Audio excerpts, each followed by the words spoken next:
Friends, आज की video में मैं बात करने वाला हूँ ईश्वरीय इच्छा और ईश्वरीय कृपा के बारे में। हर एक व्यक्ति जीवन के किसी न किसी पड़ाव पे यह जानना जरूर चाहता है कि क्या मेरे ऊपर ईश्वर की कृपा है। ये जानने की उसकी इच्छा सदैव रहती है और ईश्वर की इच्छा भी वह जानना चाहता है कि मैं जीवन को किस दिशा में लेके जाऊं, अपने जीवन में क्या करूं, क्या ईश्वर की इच्छा है, मेरा जन्म किस उद्देश्य से हुआ है। परंतु उसका जवाब उसे ईश्वर आके स्वयं कभी नहीं देते। आप इन दोनों सवालों के जवाब अपनी कुंडली में ही जान सकते हैं। इसलिए आज मैं ये वीडियो लेके आपके समक्ष उपस्थित हुआ हूँ ताकि आपके दोनों सवालों के जवाब आप स्वयं ढूंढ सके। वैदिक ज्योतिष में ईश्वर की मर्जी या ईश्वरीय इच्छा को समझने का तात्पर्य यह है कि आपका जन्म किस उद्देश्य से हुआ है, आपको इस जीवन में क्या कार्य करने हैं, आपके प्रारब्ध क्या है और ईश्वर आपसे किस दिशा में कार्य करवाना चाहते हैं या प्रयास करवाना चाहते हैं, किस दिशा में आपके जीवन को ले जाना चाहते हैं। सर्वप्रथम मैं बात करूंगा ईश्वरीय कृपा की। यदि नवम भाव में शुभ ग्रह जैसे गुरु या नवमेश हो तो व्यक्ति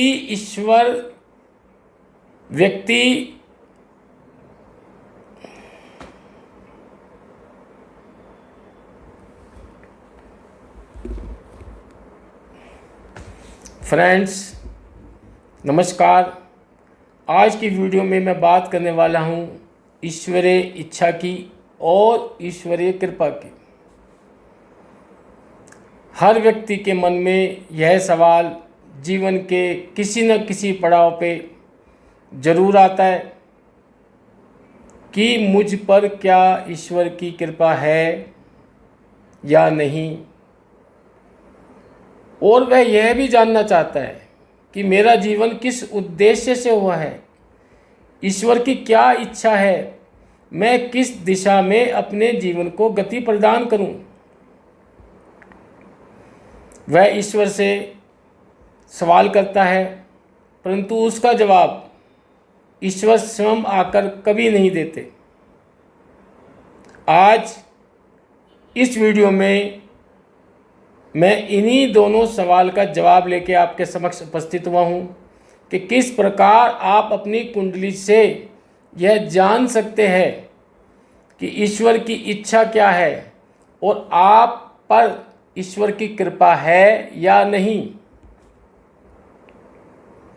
फ्रेंड्स, वैदिक ज्योतिष में ईश्वर की मर्जी यानी ईश्वरीय इच्छा को समझने का तात्पर्य यह है कि आपका जीवन, आपका जन्म किस उद्देश्य के लिए हुआ है, आपके जीवन के क्या उद्देश्य है, आपके प्रारब्ध क्या है और ईश्वर आपसे किस दिशा में प्रयास करवाना चाहता है।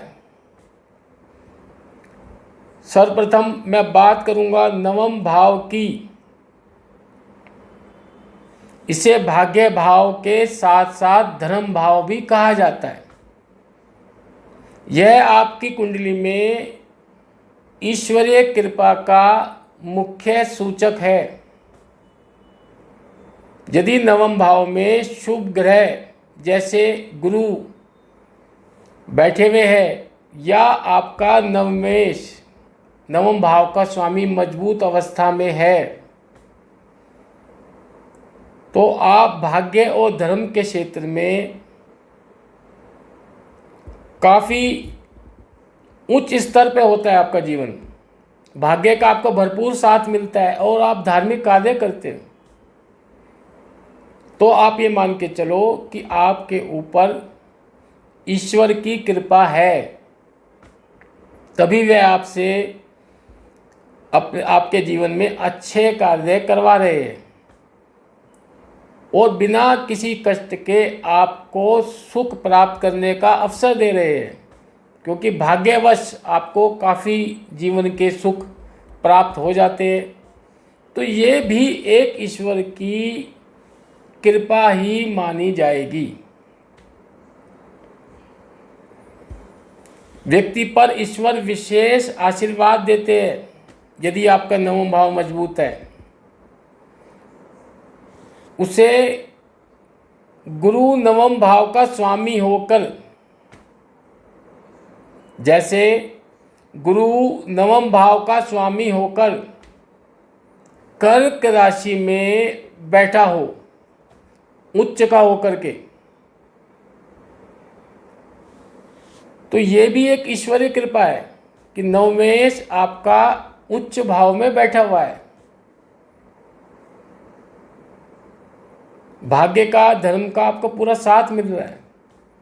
या गुरु लग्न में अर्थात आपके प्रथम भाव में कर्क राशि में बैठा हुआ है,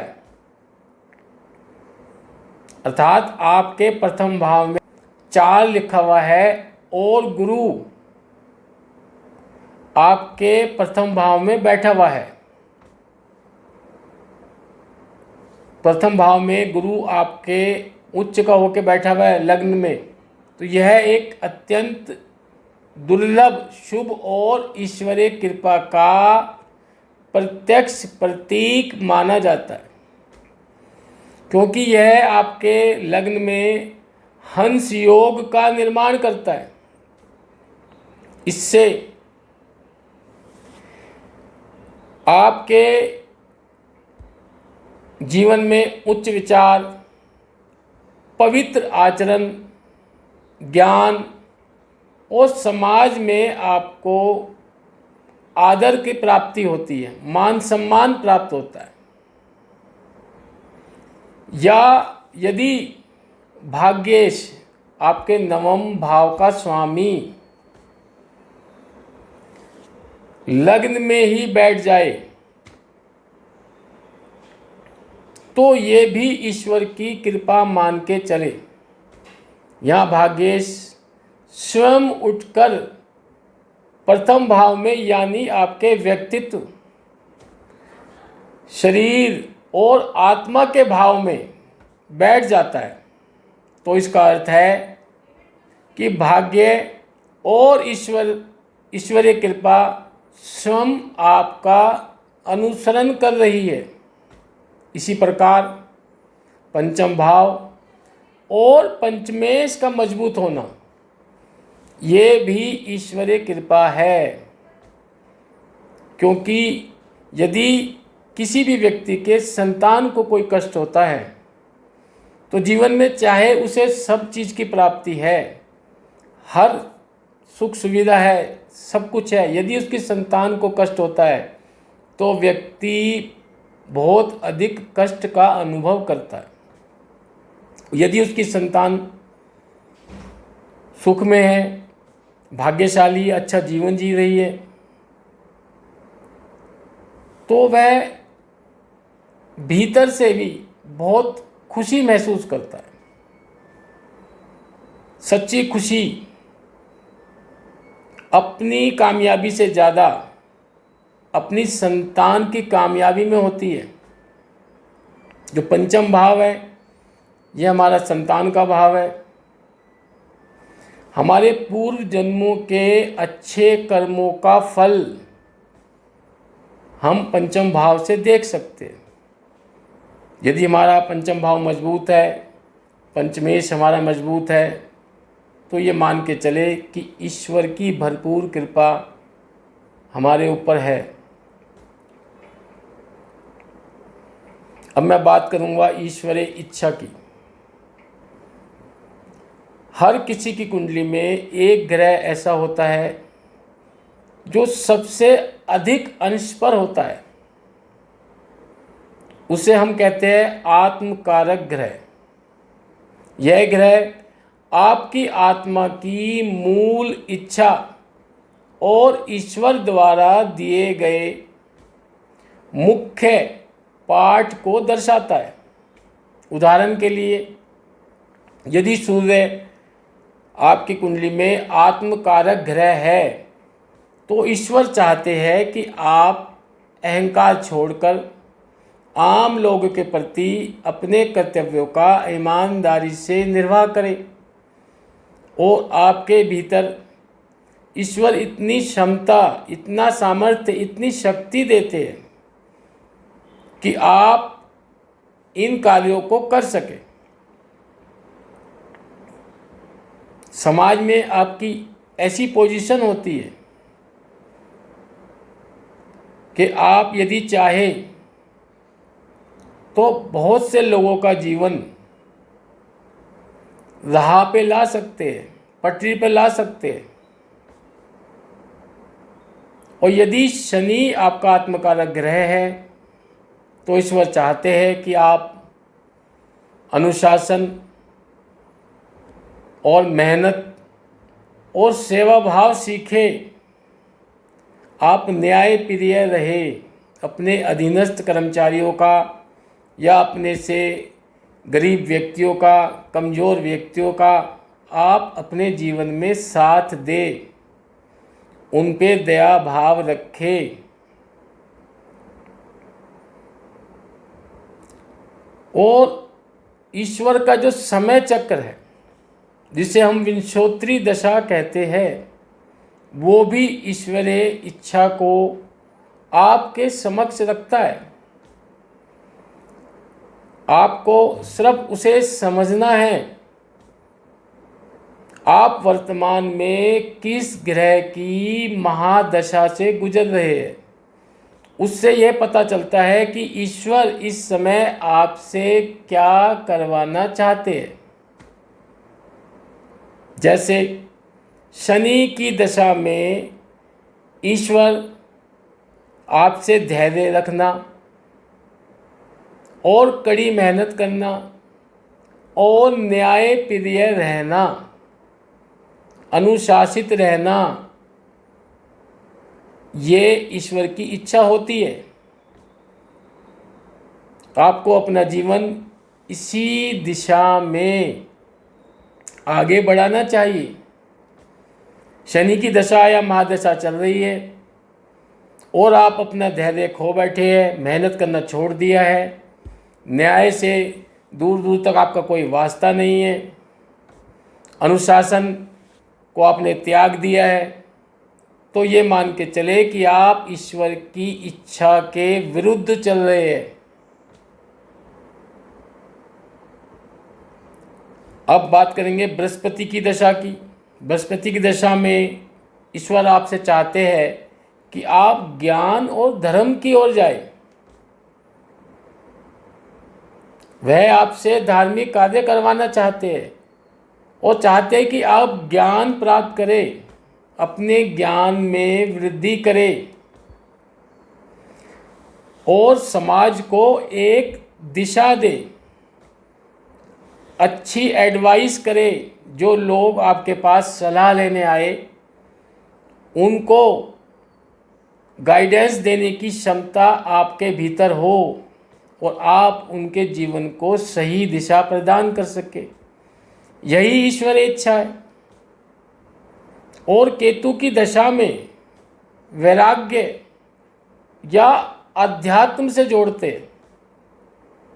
आपके जीवन को वैराग्य और अध्यात्म से जोड़ते केतु की दशा में, यही ईश्वरीय इच्छा है।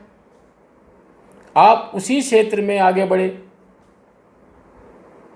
कहने का अभिप्राय यह है कि कुंडली ईश्वर का लिखा विधान है, ईश्वर की इच्छा है, लेकिन फिर भी ईश्वर ने एक चीज़, एक ताकत आपको दी है, वो है पुरुषार्थ अर्थात कर्म, जिसे करना आपके हाथ में है। ईश्वर ने कर्म द्वारा भाग्य बदलने की शक्ति आपको दी है।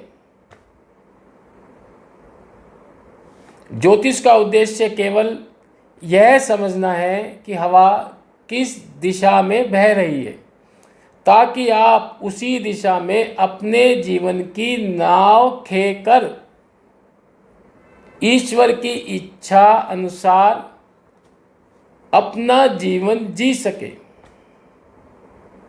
तो फ्रेंड्स, आज की वीडियो मैं यहीं समाप्त करता हूँ और आपसे रिक्वेस्ट करता हूँ, यदि मेरी यह वीडियो आपको अच्छी लगे तो आप मेरी वीडियो को लाइक करें, शेयर करें और मेरे चैनल को सब्सक्राइब करें। नमस्कार।